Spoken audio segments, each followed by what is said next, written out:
This is the YOB ConvoCast, one-on-one conversations with your other brother's authors, community members, supporters, and friends.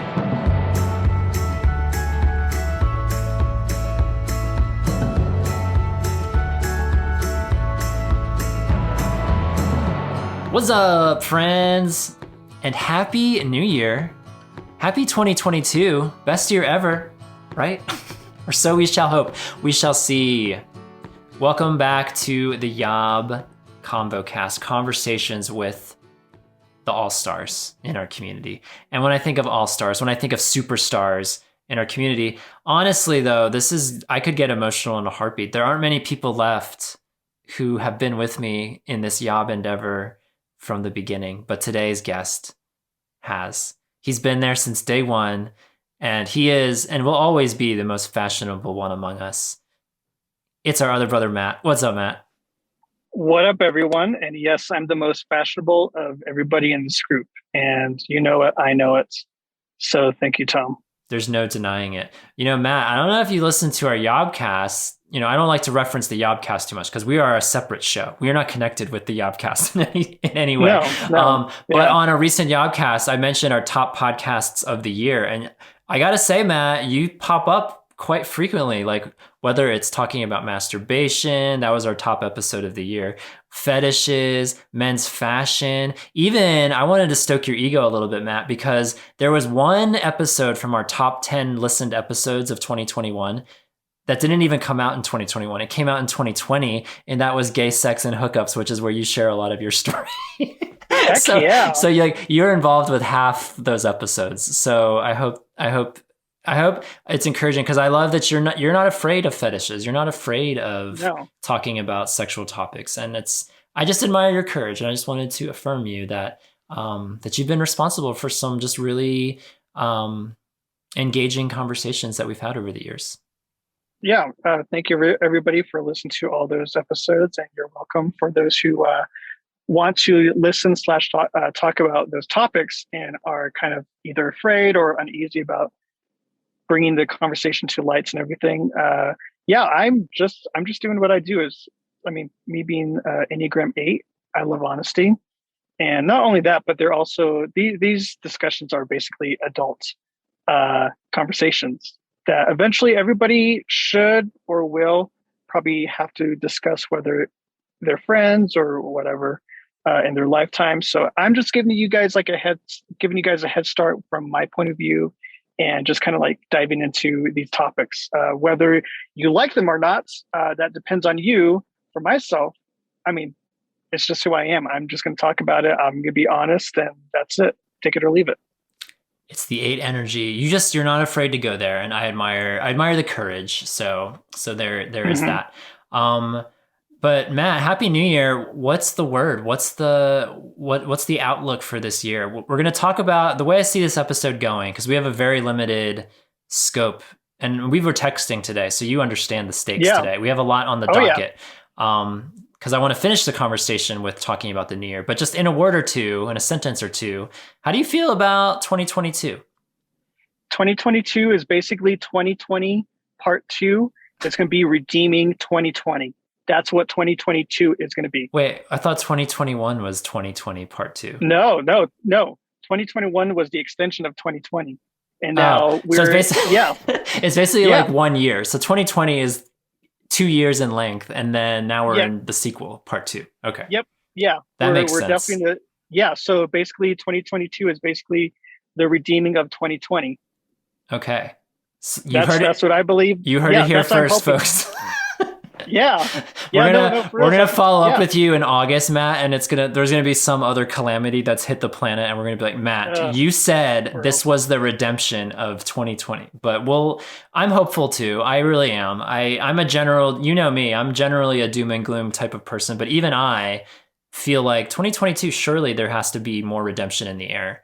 And I even think 2021 had a lot of redemption too, but I do think this year will. Well, I know you've had your own struggles, which you've been honest to share with, but I hope you're right. I hope 2022 provides a redemptive arc to this really drawn out story. So we'll get there. But Matt, before we get to talking about 2022, because I honestly, we got to get there when we get there. But But there's been a certain movie, a certain flick that's come out that has made the rounds in our community, and I was telling you a little bit about it today.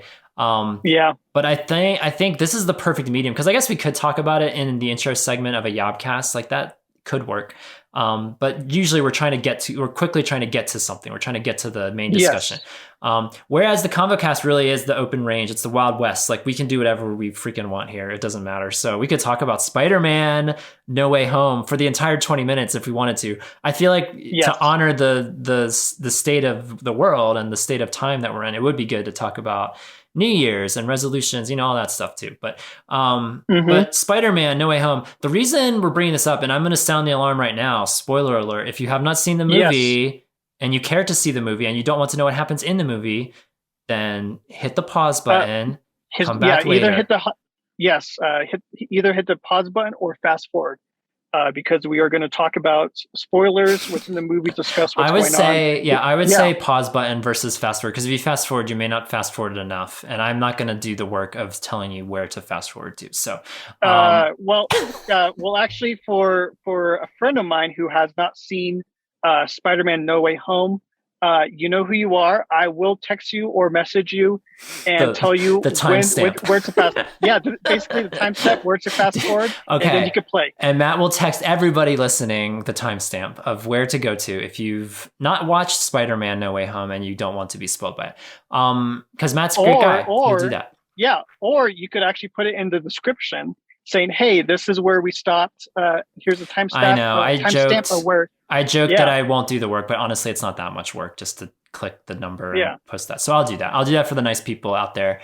If you want to skip the Spider-Man review, or heaven forbid, you're not into superhero things, you can just skip all the way to talking about the new year. But the reason I would bring this up, Matt, because it's not just a random superhero movie, and I think you know me enough to know that I'm not like this huge superhero guy. Like, I watch maybe a quarter to a third of these movies just to stay in the know. Like, I like to be in the know. I don't want to be totally out there and not know what's going on. But I really enjoyed the original Spider-Man movies growing up. Those were in our age, because we're only a year apart. So like, those were part of my childhood, Tobey Maguire. I love Spider-Man 2 remains one of my not only favorite superhero movies, but one of my favorite movies of all time with Doc Ock. And so when this movie came around, because I guess, again, the spoiler alert has been sounded. There was already, I feel like the normal person would realize they kind of had an awareness that the other two Spider-Men were going to be in this movie. I think it was kind of common knowledge that was going to happen. That wasn't like a huge shock, but it was kind of shocking when you saw it, because it's like, oh, it actually happened. There it is. It's on my screen right now. Well, it wasn't like common knowledge. It was kind of like we were hoping. We were hoping that there was a collective hope. Yeah, there was definitely a collective hope, and like everybody was hoping. Like, it's like there might have been like pictures and all that stuff, but then like people, like the actors, were lying about it, saying no, it's like we're not there. It's just like like, I don't know, effects and whatever. We could put two and two together, and we would know that, like, okay, wait a minute. If Doc Ock is in this movie and Green Goblin's in this movie, then how can you not bring back Tobey Maguire? How can you not bring back Andrew Garfield? Garfield. It was great to see them again, and something I wanted to hone in on, because there were so many moments, and we. Shout out to our Discord community, because there's a handful of guys in our Discord community that started chatting about this movie this week, because I just saw it a couple days ago. And there's so many moments in this movie that are so YOBy. Like, if I could turn YOB into an adjective, the fact that these three Spider Bros are hanging out together, affirming each other, like. Someone tells Andrew Garfield, "No, you're amazing," because that's the name of the movie, Amazing Spider. You're like, "You're amazing," and they're hugging each other. Yeah, they're hugging each other, and they're talking about how their webs work, which is such like a parallel to like was hilarious. Like talking about like their bodies, basically in a like a graphic way, but not really. It was very jokey, tongue in cheek. But there were so many moments that really spoke to me, and I was like, "Oh my gosh, this is so for our community." Topped by none other than Andrew Garfield uttering the line, something along the lines of, "God, I've always wanted to have brothers," when he's looking at the other two Spider-Man. Did that hit you as someone without a heart and without a soul, or did that hit you too? No, you have one. You have a heart and soul. No, I have a heart. It's kind of, but it was. I actually did kind of like it. I thought it was more funny. because I mean, like for myself, I have brothers, I have siblings, all that stuff. And I mean, it wasn't like too like emotional. Like it didn't really hit me on the emotional part, but I also understand the reasons why Peter Parker, Andrew Garfield's Peter Parker, said like, "You guys are my brothers," because again, he doesn't have any siblings. His parents are gone. His Uncle Ben is gone, and like he's basically an only child. So like, of course, like for an only child, he probably imagines, hey, I wish I had siblings. I wish I had brothers. So when he said that, like, hey, like it's like other Peter Parkers from the multiverse, from their own universe coming together, and they actually do kind of act like brothers. Like whether it's an older brother, he's like the middle child, and Tom Holland's the younger brother. So it's really, really interesting. But I thought it was hilarious. I loved it. Yeah, I love their vibe, and I love that they all had their roles to play, because I'll be honest, when I first saw Tobey Maguire come on screen, there was a sense of like excitement, because I'm like, that's my Spider-Man. Like that's the Spider-Man I knew. But then you also you look at him and you're like, oh, but wait, he's old. Like he's old now. Yeah. And there's like an unsettlingness to it. But then as it plays out, like from his first entrance into the movie, you see it, like there's a lot of close-ups on his. I think they did fantastic camera work, because they show a lot of close-ups on his face, and you can just see like a weatheredness. Like you can tell like this guy's been through a lot. And then there's also a sense of like, but that hasn't defeated him. And he came across as an older brother. He came across as a mentor to the other two younger Spider-Men. Like it was really beautiful. Like there were a lot of great parts of the movie that I loved, but I think I really loved just seeing this mature weathered mentor type older brother Spider-Man in the form of Tobey Maguire. I thought that was like just really, really cool. Yeah, even when he was stretching his back, that was basically a reference to Spider-Man 2. And I was like, well. and I have back pain too. I'm like, oh my gosh, so many parallels to our ages now. Yes. Look at that. I loved how all of them interacted, because they definitely fed off each other, and it worked really, really well. Like I was surprised. Like I was laughing. I could like understand all the reference, because I mean I've seen all the Spider-Man movies, and how they interacted. It was basically golden. It was gold. It was amazing. I loved it. And I never was big on Andrew Garfield. I mean he's pretty to look at, and he's nice, but like he in this movie, like he was so emotional, and then he saves MJ at the end. You can just see on his face that he's just so wrecked from losing his love in the previous movie. And so it was just Gwen Stacy. I was just like, I love Andrew Garfield now. Andrew Garfield Spider-Man, how he brought his Spider-Man, like you can tell that he was into it. He loved being back into the Spider-Man role, and not only that, but like as a movie as a whole. Not only Andrew Garfield, but come on, we got to give props to Tom Holland, because when I was like in the movie, like man, thank God you didn't go to the movies with me, because I expressed my emotions. Like I was yelling. No, okay. Like you're referencing a tweet that I put out recently that was like, my brother Andy will back me up, because he's the same way, and I know you love Andy. So if you hate this about me, you hate this about Andy, because we hate it when people in the theater clap and cheer when things happen. Like, no, sit down. You're making this about you. Pay attention to the movie. I don't want to pay attention to the other people around me who are clapping and whooping and hollering about about Andrew Garfield coming on camera or whatever the thing is happening. You know. Well, you guys can sit down, because we've been waiting for this about like 20 years, and all of that stuff. Like I deserve to express my feelings and I don't care. Do it in the privacy of your living room. No.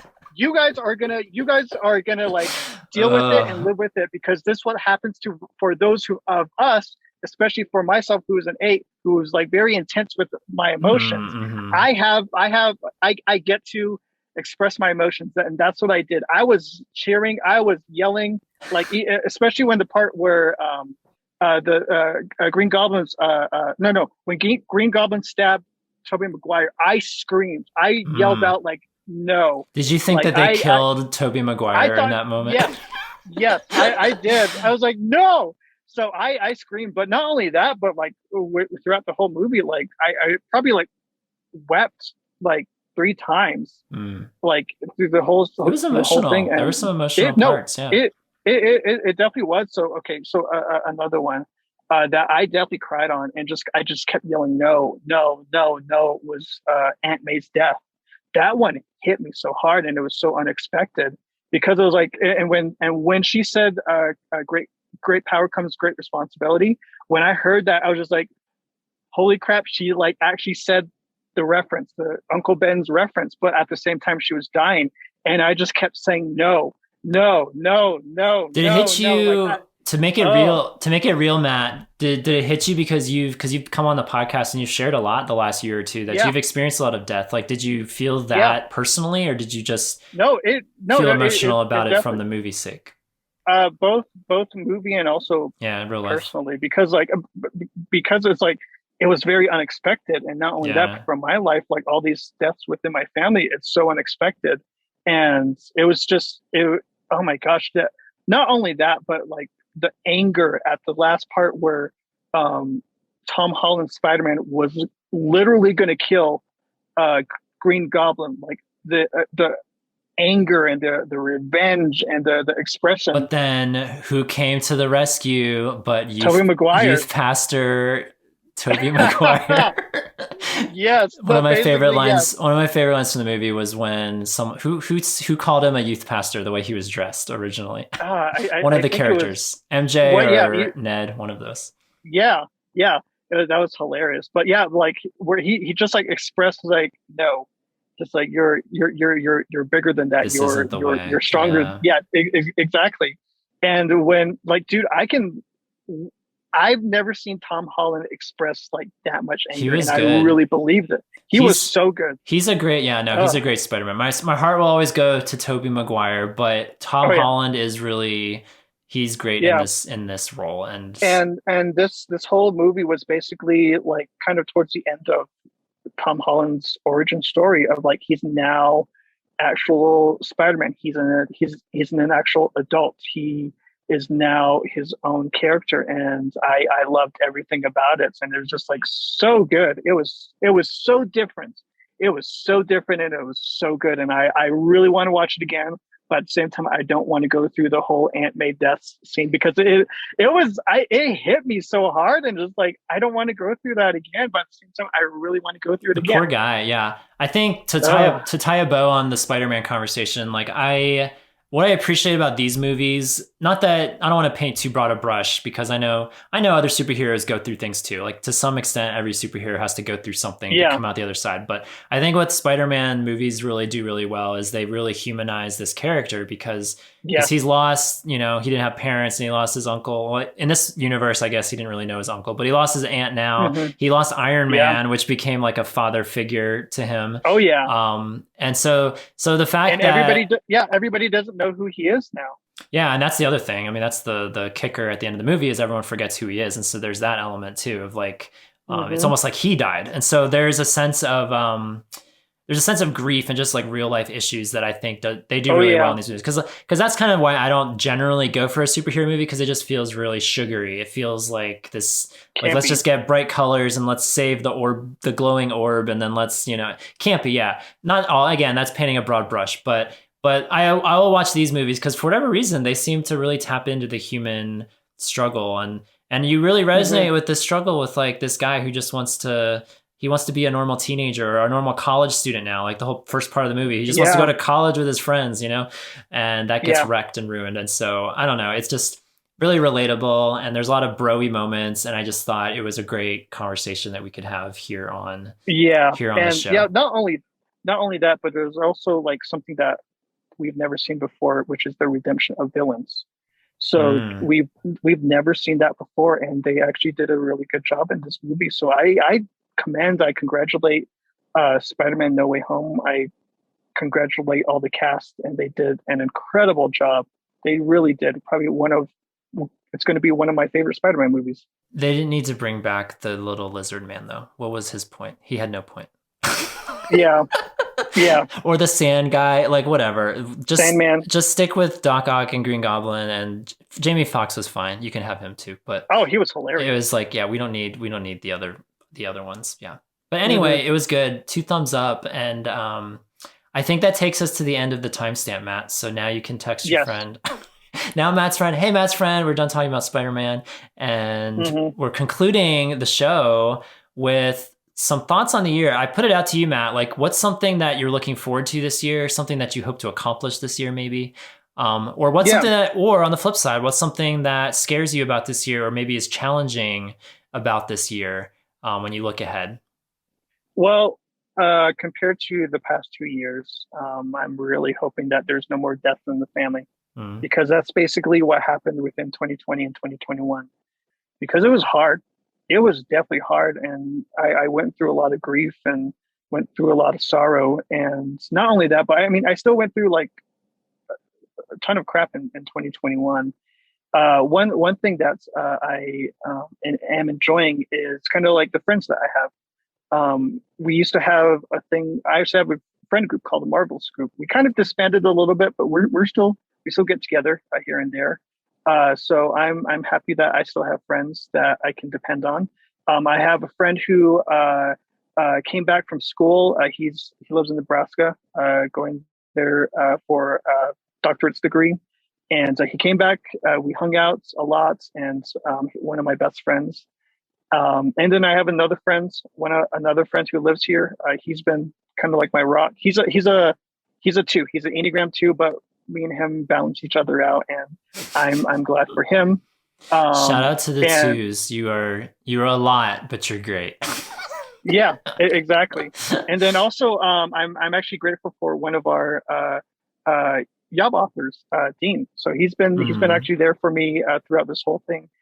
Me and him like just talk, and I kind of like bend to him, and he kind of does his pastoral slash therapist thing with me. So he's another two. So shout out to you, Dean. And not only that, but also I'm actually really, really happy that I'm a Native American because for us, um, it was signed into effect that we're going to actually get some not scholarship, but kind of like help. We're going to get help by the government for those who have been really hit the hardest from COVID. So Yeah. there's going to be some aid that's going to help the Navajo Nation to rebuild and also to help out those who were financially unstable with jobs and with different stuff. So I'm actually really really happy about that, and that's there's going to be help for my people, for my Native American community that I love and that I'm also a part of. So I'm happy about that. So it's going good.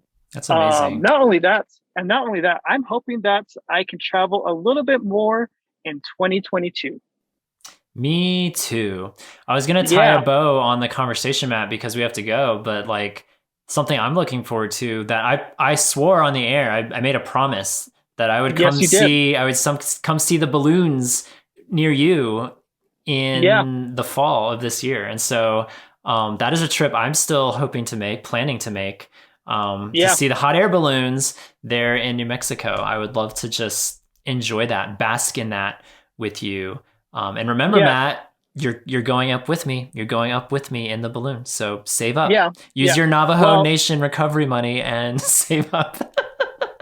I definitely will. I definitely will. I'm going to save that money. Well, I mean, of I'm course, so glad. I I don't got. want to laugh at that because I'm so glad you're getting help. That because that's like part of. Isn't that part of like the? Was that like the American Rescue Plan or something? And we sent money to Yes. the Navajo. Well, we sent them to all the Native The American tribes. tribes, right? Yeah. And then now Yeah. you were saying your government, just to give context, so your government, the Navajo government, like they decided what to do with that money, right? And they're gonna Yes. send it out to you guys. Okay, gotcha. Yes. Yeah, definitely. That's Not only huge. that, but there's actually going to be a few other people who are going to try to come to the balloon fiesta here in New Mexico, and two of them are going to be actually my gay friends who live out in your state in North Carolina. So they're actually Oh wow. yeah, so they're gonna try to come to the balloon fiesta as well, and not only that, but possibly Dean as well. So Possibly, we could just have a grand old party. If anyone listening wants to go to the New Mexico Balloon no, for Festival, real, come to New for real. Mexico, hang out with us, go up in a Yes, hot air balloon with us. Why not? You only live once. yes. Not only that, but also you can go to Santa Fe, New Mexico.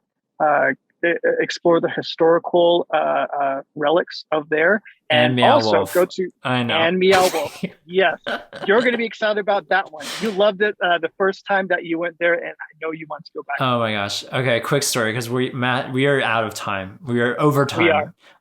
Okay. But I was interacting with my pastor's son recently, and he, for whatever reason, it's so random, but he has latched on to Meow Wolf. He loves it. He loves researching it and looking all about it. And he doesn't want to visit Meow Wolf. He wants to visit the one in Denver because they have like all these like spin-offs or other locations where they do similar weird things in various environments. And so he wants to go to the one in Denver. So I don't know, maybe you and I could swing up to Denver someday because I would love to check that out. That would be fun. Yeah, maybe.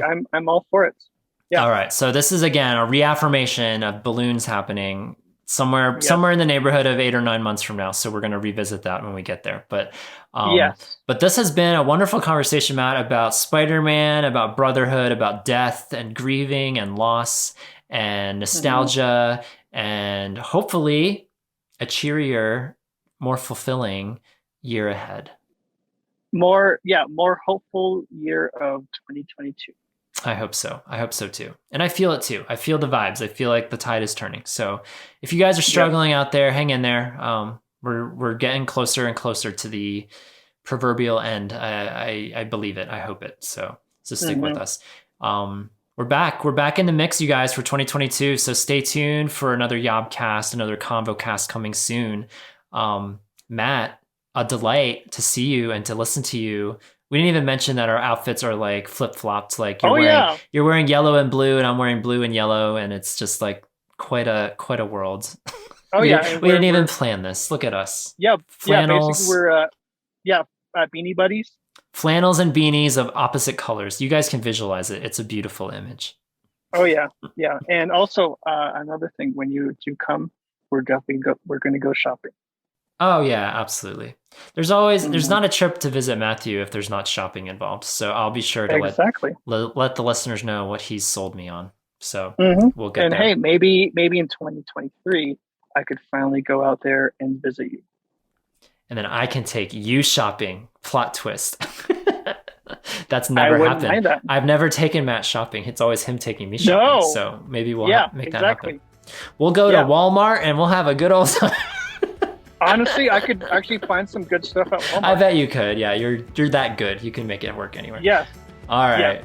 Matt, love you, brother. Good to see you again.